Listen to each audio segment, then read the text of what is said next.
பெரியவங்க சொன்னா பெருமாள் சொன்ன மாதிரி இல்லையா? வணக்கம், ஆத்ம நமஸ்தே.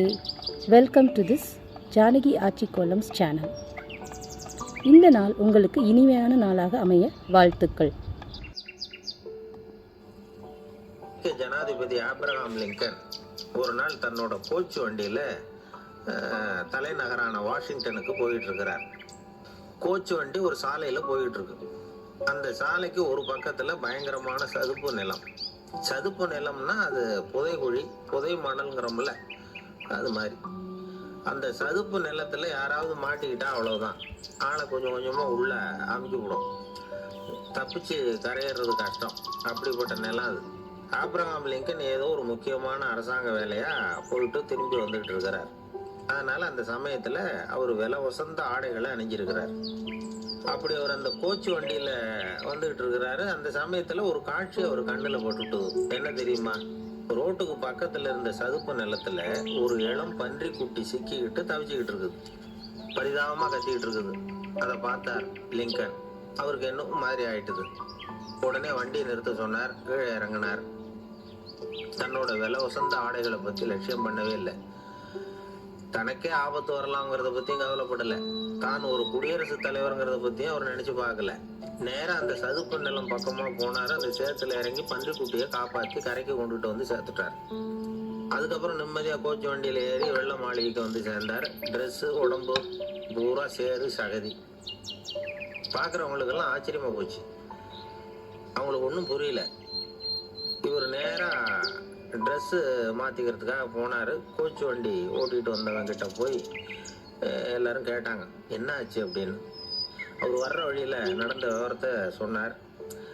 ஆப்ரஹாம் லிங்கனுடைய இந்த இறக்க குணத்தை எல்லாரும் பாராட்டினாங்களாம், புகழ்ந்தாங்களாம். ஆனால் இதுக்கு லிங்கன் என்ன பதில் சொன்னார் தெரியுமா? தயவு பண்ணி இந்த புகழ்ச்சியான பேச்சையெல்லாம் ஒதுக்குங்க, அதெல்லாம் வேணாம். அந்த சின்ன பிராணி சகதியில மாட்டிக்கிட்டு துடிச்சுக்கிட்டு இருந்தது. அதை பார்த்தேன். உடனே என்னுடைய இதயத்துல ஒரு முள்ளு தைச்சது மாதிரி ஒரு உணர்வு. அந்த முள்ளை பிடுங்கி எறிஞ்சேன், அவ்வளவுதான். உண்மையில அந்த பிராணிக்கு நான் உதவினேங்கிறத விட எனக்கு ஏற்பட்ட இன்னலை போக்கிட்டேன் அப்படிங்கறதுதான் உண்மை.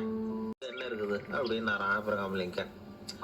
எவ்வளவு யதார்த்தமான வார்த்தைகள் பாருங்க. இந்த காலத்துல நம்மளையும் பல பேர் அப்படி உண்டு. நீச்சல் தெரியாத ஒரு ஆளு தண்ணியில இறங்கிட்டான். தண்ணி ஆழங்கிறது அப்புறமா தான் தெரிஞ்சது. தத்தளிக்க ஆரம்பிச்சுட்டான். வாழ் வாழ்னு கத்துறான். கரையில நின்றுட்டு இருந்த ஒருத்தர் இதை பார்த்தார். உடனே அவருக்கு இதயத்துல முள்ளு தைச்சது மாதிரி ஒரு உணர்வு. உடனே குபீர்னு தண்ணியில பாஞ்சார். அவரை காப்பாத்தி கரைக்கு கொண்டுட்டு வந்து சேர்த்தார். இதை பார்த்துக்கிட்டு இருந்த இன்னொருத்தர் காப்பாத்தின அந்த ஆளை பாராட்டி புகழ்ந்தார். என்ன புகழாதீங்க சார் அப்படின்னாரு அவர். ஏன்னு கேட்டார் இவர். நான் அந்த ஆளை ஏன் காப்பாத்தினேன் தெரியுமா? அவன் நேத்துக்கு என்கிட்ட 300 ரூபா கடன் வாங்கியிருக்கிறான்.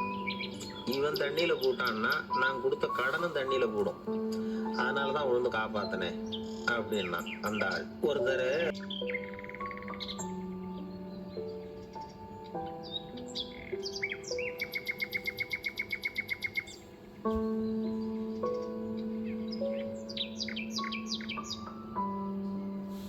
இந்த பதிவு உங்களுக்கு பிடிச்சிருந்தா மறக்காமல் இந்த சேனலை சப்ஸ்கிரைப் பண்ணுங்கள், ஷேர் பண்ணுங்கள், லைக் பண்ணுங்கள். இந்த மாதிரி புது புது சின்ன சின்ன அழகான சிக்குக்கோலங்களை உங்களுக்காக நாங்கள் அடிக்கடி பதிவேற்றம் பண்ணுறோம். இதை சின்ன குழந்தைங்க கூட கற்றுக்கலாம். நம்ம பழம்பெருமையான, அதாவது நம்ம முதியோர்களோட எல்லா திறமைகளையும் நாம் தெரிஞ்சுக்கிறது நமக்கு பின்னால் ரொம்ப அவசியமாக இருக்குது. அதை இந்த சேனல் ஊக்குவிக்குது. வணக்கம், வாழ்க வளமுடன். வெற்றி உமதே.